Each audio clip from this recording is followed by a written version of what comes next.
আমরা কি কখনো ভেবে দেখেছি কেন একদিন 24 ঘন্টায় হয়? কিংবা 1 ঘন্টা কেন ঠিক 60 মিনিটেই গোনা হয়, 100 মিনিটে কেন নয়?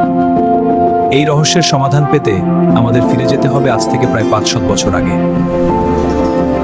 প্রাচীন সুমেরীয় সভ্যতায়, যখন মানুষ প্রথম পৃথিবীকে গাণিতিক ছকেসতে শিখেছিল।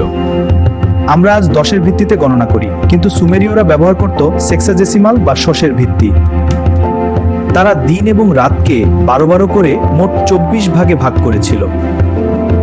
অবাক করা বিষয় হলো, তারা হাতের আঙুলের 12টি কোর ব্যবহার করে গণনা করত। আর যেহেতু 6-এর সংখ্যাটিকে 2, 3, 4, 5, 6 এবং 10 দিয়ে সহজেই ভাগ করা যায়, তাই সময় গণনায় তারা 60কে বেছে নিয়েছিল।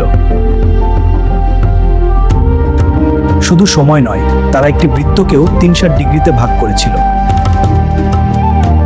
আজও আমাদের ঘড়ি, মানচিত্র এবং জ্যামিতি সেই 1000 বছর আগের প্রাচীন সুমেরীয় নিয়মেই চলছে।